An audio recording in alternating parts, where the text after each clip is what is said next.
Imagine a world where every word ever written, every picture ever painted and every film ever shot could be viewed instantly in your home via an information superhighway, a high-capacity digital communications network. What that would mean is you could transform your home into a mammoth interactive entertainment centre, with the odd stock exchange and shopping centre thrown in. It sounds pretty grand, but it all comes down to computers communicating. And in fact, that's already happening on something called the internet, that anyone in the world with a computer and a modem to connect it to a telephone line can subscribe to. There are over 20 million people connected up, and one person in particular I know is connected is the American President, Bill Clinton.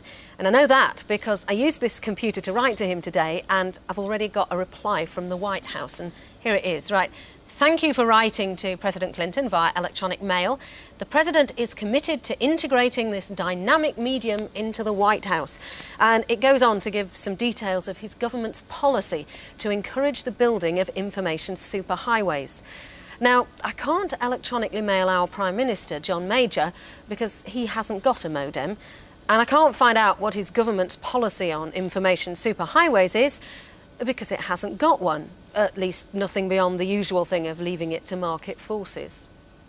But you can do more than just send messages on the internet. There's loads of useful information in here. You can get news, recipes, and I found this satellite weather map in there. And there are interactive services as well. This is a shopping centre, and here it says it's just off the information superhighway. That's its address, and inside there's a flower shop, and it shows me the picture of the flowers I can order and tells me how much they cost. Then all I have to do is tap in the address I want them to go to, and of course I have to give them my credit card details to pay. And there's even some stuff about us in here. Let me just find that for you, because we've just put some details on the internet about tonight's programme and some pictures as well. It's all good fun. But what limits the potential of all this is that it's relatively slow. You can't play a video down this. And in fact, most of that stuff we've had to receive in advance. That's because copper telephone lines are really designed for people to talk down, not for computers. But with an information superhighway built with high-capacity fibre optic cables, you're not limited to shifting around text and the odd picture. You can send high-quality sound and video as well. So, when are we going to get all this then? At the moment, regulations restrict what services can be offered by phone companies, cable television operators and so on. But in America, for any company who's prepared to invest in an information superhighway, there's a new law which means they can transmit anything they like on it: video, music, telephones, data, the lot, as long as they let other people provide services on it too. But it's not just a licence to print money. The companies will also be compelled to connect every classroom and library free of charge, so society stands to benefit as well. Here in Britain, though, restrictions still apply.